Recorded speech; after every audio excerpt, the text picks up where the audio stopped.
लीजिए सुनिए सादत हसन मंटो की लिखी कहानी महमूदा, मेरी यानी समीर गोस्वामी की आवाज में।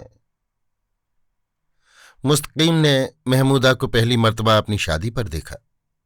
आरसी मुसहफ की रस्म अदा हो रही थी कि अचानक उसको दो बड़ी बड़ी गैर मामूली तौर पर बड़ी आंखें दिखाई दीं।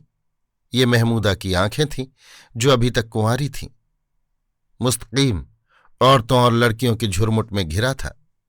महमूदा की आंखें देखने के बाद उसे कतन महसूस न हुआ कि आरसी मुसहफ की रस्म कब शुरू हुई और कब खत्म हुई। उसकी दुल्हन कैसी थी ये बताने के लिए उसको मौका दिया गया था, मगर महमूदा की आंखें उसकी दुल्हन और उसके दरमियान एक स्याह मखमली पर्दे के मानिंद हाइल हो गईं। उसने चोरी चोरी कई मर्तबा महमूदा की तरफ देखा। उसकी हम उम्र लड़कियां सब चहचहा रही थीं। मुस्तकीम से बड़े जोरों पर छेड़खानी हो रही थी, मगर वो अलग थलग खिड़की के पास घुटनों पर ठोड़ी जमाए खामोश बैठी थी। उसका रंग गोरा था, बाल तख्तियों पर लिखने वाली स्याही के मानिंद काले और चमकीले थे। उसने सीधी मांग निकाल रखी थी जो उसके बैजवी चेहरे पर बहुत सजती थी। मुस्तकीम का अंदाजा था कि उसका कद छोटा है, चुनांचे जब वो उठी तो उसकी तस्दीक हो गई। लिबास बहुत मामूली किस्म का था। दुपट्टा जब उसके सर से ढलका और फर्श तक जा पहुंचा तो मुस्तकीम ने देखा कि उसका सीना बहुत ठोस और मजबूत था। भरा भरा जिस्म, तीखी नाक, चौड़ी पेशानी, छोटा सा लबे दहान और आंखें जो देखने वाले को सबसे पहले दिखाई देती थीं। मुस्तकीम अपनी दुल्हन घर ले आया। 2-3 महीने गुजर गए। वो खुश था इसलिए कि उसकी बीवी खूबसूरत और बासलीका थी, लेकिन वो महमूदा की आंखें कभी नहीं भूल सका था। उसको ऐसा महसूस होता था कि वो उसके दिलो दिमाग पर मुर्तसिम हो गई हैं। मुस्तकीम को महमूदा का नाम मालूम नहीं था।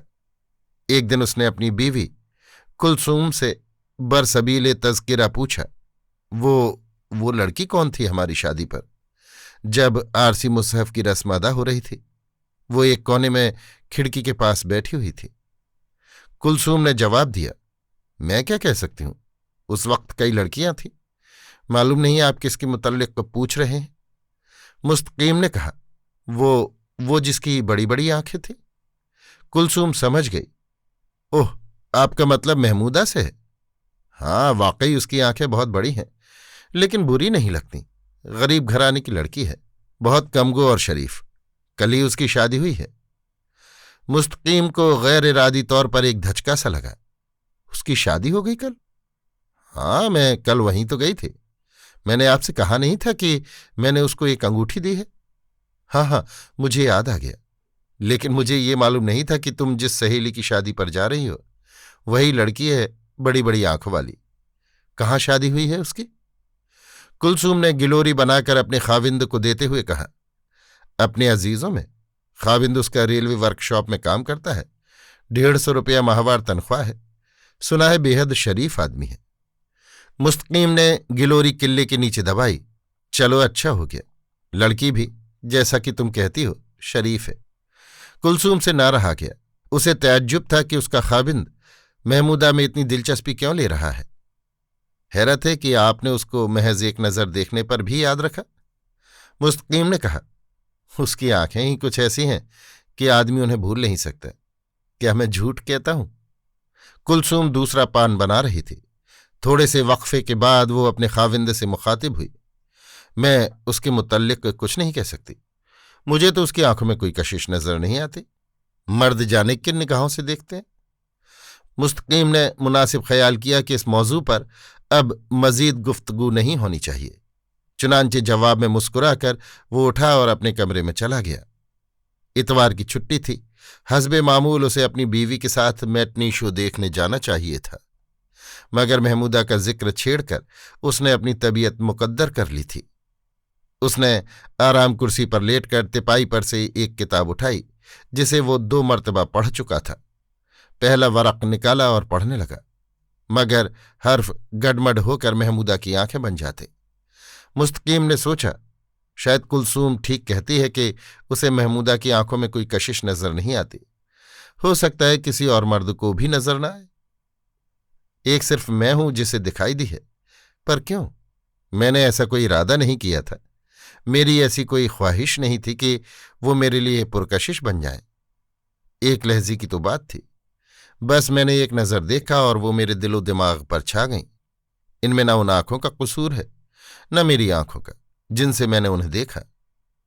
इसके बाद मुस्तकीम ने महमूदा की शादी के मुतल्लिक सोचना शुरू किया। तो हो गई उसकी शादी, चलो अच्छा हुआ। लेकिन दोस्त, ये क्या बात है कि तुम्हारे दिल में हल्की सी टीस उठती है? क्या तुम चाहते थे कि उसकी शादी ना हो, सदा कुंवारी रहे? क्योंकि तुम्हारे दिल में उससे शादी करने की ख्वाहिश तो कभी पैदा नहीं हुई। तुमने उसके मुतल्लिक कभी एक लहजे के लिए भी नहीं सोचा। फिर जलन कैसी? इतनी देर तुम्हें उसे देखने का कभी ख्याल ना आया, पर अब तुम क्यों उसे देखना चाहते हो? बाफर्जे मुहाल देख भी लो तो क्या कर लोगे? उसे उठाकर अपनी जेब में रख लोगे? उसकी बड़ी बड़ी आंखें नोचकर अपने बटुए में डाल लोगे? बोलो ना, क्या करोगे? मुस्तकीम के पास इसका कोई जवाब नहीं था। असल में उसे मालूम ही नहीं था कि वो क्या चाहता है। अगर कुछ चाहता भी है तो क्यों चाहता है? महमूदा की शादी हो चुकी थी, और वो भी सिर्फ एक रोज पहले, यानी उस वक्त जबकि मुस्तकीम किताब की वरक गर्दानी कर रहा था। महमूदा यकीनन दुल्हनों के लिबास में या तो अपने मैके या अपनी ससुराल में शर्माई लजाई बैठी थी। वो खुद शरीफ थी, उसका शौहर भी शरीफ था, रेलवे वर्कशॉप में मुलाजिम था और 150 रुपये माहवार तनख्वाह पाता था। बड़ी खुशी की बात थी। मुस्तकीम की दिली ख्वाहिश थी कि वो खुश रहे, सारी उम्र खुश रहे। लेकिन उसके दिल में जाने क्यों एक टीस सी उठती थी और उसे बेकरार बना जाती थी। मुस्तकीम आखिर इस नतीजे पर पहुंचा कि ये सब बकवास है। उसे महमूदा के मुतल्लिक कतन सोचना नहीं चाहिए। 2 बरस गुजर गए। इस दौरान में उसे महमूदा के मुतल्लिक कुछ मालूम ना हुआ और न उसने मालूम करने की कोशिश की। हालांकि वो और उसका खाविंद बंबई में डोंगरी की एक गली में रहते थे। मुस्तकीम गो डोंगरी से बहुत दूर माहिम में रहता था, लेकिन अगर वो चाहता तो बड़ी आसानी से महमूदा को देख सकता था। एक दिन कुलसूम ही ने उससे कहा, आपकी उस बड़ी बड़ी आंखों वाली महमूदा के नसीब बहुत बुरे निकले। चौंक कर मुस्तकीम ने तशवीश भरे लहजे में पूछा, क्यों, क्या हुआ? कुलसूम ने गिलोरी बनाते हुए कहा, उसका खाविंद एकदम मौलवी हो गया है। तो उससे क्या हुआ? आप सुन तो लीजिए। हर वक्त मजहब की बातें करता रहता है, लेकिन बड़ी ऊट पटांग किस्म की। वजीफे करता है, चिल्ले काटता है और महमूदा को मजबूर करता है कि वो भी ऐसा करे। फकीरों के पास घंटों बैठा रहता है। घर बार से बिल्कुल गाफिल हो गया है। दाढ़ी बढ़ा ली है, हाथ में हर वक्त तस्बीह होती है। काम पर कभी जाता है, कभी नहीं जाता। कई कई दिन गायब रहता है। वो बेचारी कुढ़ती रहती है। घर में खाने को कुछ होता नहीं, इसलिए फाके करती है। जब उससे शिकायत करती है तो आगे से जवाब ये मिलता है, फाका कशी अल्लाह तबारक व ताला को बहुत प्यारी है। कुलसूम ने ये सब कुछ एक सांस में कहा। मुस्तकीम ने पंदनिया से थोड़ी सी छालियां उठाकर मुंह में डाली। कहीं दिमाग तो नहीं चल गया उसका? कुलसूम ने कहा, महमूदा का तो यही ख्याल है। ख्याल क्या, उसको यकीन है। गले में बड़े बड़े मनकों वाली माला डाले फिरता है। कभी कभी सफेद रंग का चोला भी पहनता है। मुस्तकीम गिलोरी लेकर अपने कमरे में चला गया और आराम कुर्सी में लेटकर सोचने लगा, ये क्या हुआ? ऐसा शौहर तो बवाले जान होता है। गरीब किस मुसीबत में फंस गई है। मेरा ख्याल है कि पागलपन के जरासीम उसके शौहर में शुरू ही से मौजूद होंगे, जो अब एकदम जाहिर हुए हैं। लेकिन सवाल यह है कि अब महमूदा क्या करेगी? उसका यहां कोई रिश्तेदार भी नहीं। कुछ शादी करने लाहौर से आए थे और वापस चले गए थे। क्या महमूदा ने अपने वालिदैन को लिखा होगा? नहीं, उसके माँ बाप तो जैसा कि कुलसूम ने एक मर्तबा कहा था, उसके बचपन ही में मर गए थे। शादी उसके चचा ने की थी। डोंगरी में शायद उसकी जान पहचान का कोई हो। नहीं, जान पहचान का कोई होता तो वह फाके क्यों करती? कुलसूम क्यों ना उसे अपने यहां ले आए। पागल हुए हो मुस्तकीम, होश के नाखुन लो। मुस्तकीम ने एक बार फिर इरादा कर लिया कि वो महमूदा के मुतल्लिक नहीं सोचेगा, इसलिए कि उसका कोई फायदा नहीं था। बेकार की मगजपाशी थी। बहुत दिनों के बाद कुलसूम ने एक रोज उसे बताया कि महमूदा का शौहर, जिसका नाम जमील था, करीब करीब पागल हो गया है। मुस्तकीम ने पूछा, क्या मतलब? कुलसूम ने जवाब दिया, मतलब ये कि अब वो रात को एक सेकंड के लिए नहीं सोता। जहां खड़ा है बस वहीं घंटों खामोश खड़ा रहता है। महमूदा गरीब रोती रहती है। मैं कल उसके पास गई थी। बेचारी को कई दिन का फाका था। मैं 20 रुपए दे आई, क्योंकि मेरे पास उतने ही थे। मुस्तकीम ने कहा, बहुत अच्छा किया तुमने। जब तक उसका खाविंद ठीक नहीं होता कुछ न कुछ दे आया करो, ताकि गरीब को फाकों की नौबत न आए। कुलसुम ने थोड़े तवक्कुफ के बाद अजीबो गरीब लहजे में कहा, असल में बात कुछ और है। क्या मतलब? महमूदा का ख्याल है कि जमील ने महज एक ढोंग रचा रखा है। वो पागल वागल हरगिज नहीं। बात यह है कि वो क्या? वो औरत के काबिल नहीं। नुक्स दूर करने के लिए वो फकीरों और सन्यासियों से टोने टोटके लेता रहता है। मुस्तकीम ने कहा, यह बात तो पागल होने से ज्यादा अफसोसनाक है। महमूदा के लिए तो ये समझो कि इज्जतवाजी जिंदगी एक खला बनकर रह गई है। मुस्तकीम अपने कमरे में चला गया। वो बैठकर महमूदा की हालत इजार के मुतल्लिक सोचने लगा। ऐसी औरत की जिंदगी क्या होगी जिसका शौहर बिल्कुल सिफर हो? कितने अरमान होंगे उसके सीने में। उसकी जवानी ने कितने कपकपा देने वाले ख्वाब देखे होंगे। उसने अपनी सहेलियों से क्या कुछ नहीं सुना होगा। कितनी नाउम्मीदी हुई होगी गरीब को जब उसे चारों तरफ खला ही खला नजर आया होगा। उसने अपनी गोद हरी होने के मुतल्लिक भी कई बार सोचा होगा। जब डोंगरी में किसी के यहां बच्चा पैदा होने की इत्तला उसे मिलती होगी तो बेचारी के दिल पर एक घूंसा सा लगता होगा। अब क्या करेगी? ऐसा न हो खुदकुशी कर ले। 2 बरस तक उसने किसी को ये राज न बताया, मगर उसका सीना फट पड़ा। खुदा उसके हाल पर रहम करे। बहुत दिन गुजर गए। मुस्तकीम और कुलसूम छुट्टियों में पंचगनी चले गए। वहीं 2.5 महीने रहे। वापस आए तो 1 महीने के बाद कुलसूम के हां लड़का पैदा हुआ। वो महमूदा के हां ना जा सकी, लेकिन एक दिन उसकी एक सहेली जो महमूदा को जानती थी उसको मुबारकबाद देने के लिए आई। उसने बातों बातों में कुलसूम से कहा, उस सुना तुमने? वो महमूदा है ना, बड़ी बड़ी आंखों वाली। कुलसूम ने कहा, हाँ हाँ, डोंगरी में रहती है। खाविंद की बेपरवाही ने गरीब को बुरी बातों पर मजबूर कर दिया। कुलसूम की सहेली की आवाज में दर्द था। कुलसूम ने बड़े दुख से पूछा, कैसी बुरी बातों पर? अब उसके यहां गैर मर्दों का आना जाना हो गया है। झूठ। कुलसूम का दिल धक धक करने लगा। कुलसूम की सहेली ने कहा, नहीं कुलसूम, मैं झूठ नहीं कहती। मैं परसों उससे मिलने गई थी।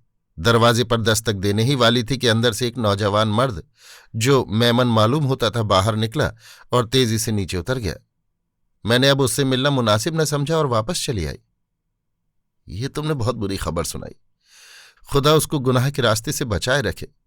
हो सकता है वो मेमन उसके खाविंद का कोई दोस्त हो। कुलसूम ने खुद को फरेब देते हुए कहा। उसकी सहेली मुस्कुराई। दोस्त चोरों की तरह दरवाजा खोलकर भागा नहीं करते। कुलसूम ने अपने खाविंद से बात की तो उसे बहुत दुख हुआ। वो कभी रोया नहीं था, पर जब कुलसूम ने उसे ये अंदोहनाक बात बताई कि महमूदा ने गुनाह का रास्ता इख्तियार कर लिया है तो उसकी आंखों में आंसू आ गए। उसने उसी वक्त तहैया कर लिया कि महमूदा उनके यहां रहेगी। चुनांचे उसने अपनी बीवी से कहा, यह बड़ी खौफनाक बात है। तुम ऐसा करो, अभी जाओ और महमूदा को यहां ले आओ। कुलसूम ने बड़े रूखेपन से कहा, मैं उसे अपने घर में नहीं रख सकती। क्यों? मुस्तकीम के लहजे में हैरत थी। बस मेरी मर्जी। वो मेरे घर में क्यों रहे? इसलिए कि आपको उसकी आंखें पसंद हैं। कुलसूम के बोलने का अंदाज बहुत जहरीला और तंजिया था। मुस्तकीम को बहुत गुस्सा आया, मगर पी गया। कुलसूम से बहस करना बिल्कुल फजूल था। एक सिर्फ यही हो सकता था कि वो कुलसूम को निकाल कर महमूदा को ले आए, मगर वो ऐसे इक़दाम के मुतल्लिक सोच ही नहीं सकता था। मुस्तकीम की नीयत कतन नेक थी। उसको खुद इसका एहसास था। दरअसल उसने किसी गंदे जाविये निगाह से महमूदा को देखा ही नहीं था। अलबत्ता उसकी आंखें उसको वाकई पसंद थीं, इतनी कि वो बयान नहीं कर सकता था। वो गुनाह का रास्ता इख्तियार कर चुकी थी। अभी उसने सिर्फ चंद कदम ही उठाए थे। उसको तबाही के गार से बचाया जा सकता था। मुस्तकीम ने कभी नमाज नहीं पढ़ी थी, कभी रोजा नहीं रखा था, कभी खैरात नहीं दी थी। खुदा ने उसको कितना अच्छा मौका दिया था कि वो महमूदा को गुनाह के रास्ते पर से घसीट कर ले आए और तलाक वगैरह दिलवाकर उसकी किसी और से शादी करा दे। मगर वो ये सवाब का काम नहीं कर सकता था, इसलिए कि वो बीवी का दबैल था। बहुत देर तक मुस्तकीम का ज़मीर उसको सरजनिश करता रहा। एक दो मर्तबा उसने कोशिश की कि उसकी बीवी रजामंद हो जाए, मगर जैसा कि मुस्तकीम को मालूम था, ऐसी कोशिशें लाहासिल थीं। मुस्तकीम का ख्याल था कि और कुछ नहीं तो कुलसूम महमूदा से मिलने जरूर जाएगी, मगर उसको नाउम्मीदी हुई। कुलसूम ने उस रोज के बाद महमूदा का नाम तक न लिया। अब क्या हो सकता था? मुस्तकीम खामोश रहा। करीब करीब 2 बरस गुजर गए। एक दिन घर से निकलकर मुस्तकीम ऐसे ही तफरीहन फुटपाथ पर चहलकदमी कर रहा था कि उसने कसाईयों की बिल्डिंग की ग्राउंड फ्लोर की खोली के बाहर थड़े पर महमूदा की आंखों की झलक देखी। मुस्तकीम 2 कदम आगे निकल गया था। फौरन मुड़कर उसने गौर से देखा, महमूदा ही थी। वही बड़ी बड़ी आंखें, वो एक यहूदन के साथ जो उस खोली में रहती थी बातें करने में मसरूफ थी। उस यहूदन को सारा माहिम जानता था। अधेड़ उम्र की औरत थी। उसका काम अय्याश मर्दों के लिए जवान लड़कियां मुहैया करना था। उसकी अपनी 2 जवान लड़कियां थीं जिनसे वो पेशा करवाती थी। मुस्तकीम ने जब महमूदा का चेहरा निहायत ही बेहुदा तौर पर मेकअप किया हुआ देखा तो वो लरज उठा। ज्यादा देर तक ये अंदोहनाक मंजर देखने की ताब उसमें नहीं थी। वहां से फौरन चल दिया। घर पहुंचकर उसने कुलसूम से उस वाक़ये का जिक्र न किया, क्योंकि उसकी अब जरूरत ही नहीं रही थी। महमूदा अब मुकम्मल इस्मत फरोश औरत बन चुकी थी। मुस्तकीम के सामने जब भी उसका बेहुदा और फहश तौर पर मेकअप किया हुआ चेहरा आता तो उसकी आंखों में आंसू आ जाते। उसका ज़मीर उससे कहता, मुस्तकीम, जो कुछ तुमने देखा है उसका बाइस तुम हो। क्या हुआ था अगर तुम अपनी बीवी की चंद रोज़ा नाराज़ी और खफगी बर्दाश्त कर लेते? ज्यादा से ज्यादा वो गुस्से में आकर अपने मैके चली जाती, मगर महमूदा की जिंदगी उस गंदगी से तो बच जाती जिसमें वो इस वक्त धसी हुई है। क्या तुम्हारी नीयत नेक नहीं थी? अगर तुम सच्चाई पर थे और सच्चाई पर रहते तो कुलसूम एक न एक दिन अपने आप ठीक हो जाती। तुमने बड़ा जुल्म किया, बहुत बड़ा गुनाह किया। मुस्तकीम अब क्या कर सकता था? कुछ भी नहीं। पानी सर से गुजर चुका था। चिड़ियां सारा खेत चुक गई थीं। अब कुछ नहीं हो सकता था। मरते हुए मरीज को दमे आखिर ऑक्सीजन सुघाने वाली बात थी। थोड़े दिनों के बाद बंबई की फिजा फिरका वाराना फसादात के बाइस बड़ी खतरनाक हो गई। बंटवारे के बाइस मुल्क के तूलो अर्ज में तबाही और गरदगरी का बाजार गर्म था। लोग धड़ाधड़ हिंदुस्तान छोड़कर पाकिस्तान जा रहे थे। कुलसूम ने मुस्तकीम को मजबूर किया कि वो भी बंबई छोड़ दे। चुनांचे जो पहला जहाज मिला उसकी सीटें बुक करा के मियाँ बीवी कराची पहुंच गए और छोटा मोटा कारोबार शुरू कर दिया। 2.5 बरस के बाद ये कारोबार तरक्की कर गया, इसलिए मुस्तकीम ने मुलाजिमत का ख्याल तर्क कर दिया। एक रोज शाम को दुकान से उठकर वो टहलता टहलता सदर जा निकला। जी चाहा कि एक पान खाए। 20-30 कदम के फासले पर उसे एक दुकान नजर आई जिस पर काफी भीड़ थी। आगे बढ़कर वो दुकान के पास पहुंचा। क्या देखता है कि महमूदा पान लगा रही है। झुलसे हुए चेहरे पर उसी किस्म का फहश मेकअप था। लोग उससे गंदे गंदे मजाक कर रहे थे और वो हंस रही थी। मुस्तकीम के होशो हवास गायब हो गए। करीब था कि वहां से भाग जाए कि महमूदा ने उसे पुकारा, इधर आओ दूल्हा मियां, तुम्हें एक फर्स्ट क्लास पान खिलाएं, हम तुम्हारी शादी में शरीक थे। मुस्तकीम बिल्कुल पथरा गया। अभी आप सुन रहे थे सादत हसन मंटो की लिखी कहानी महमूदा, मेरी यानी समीर गोस्वामी की आवाज में।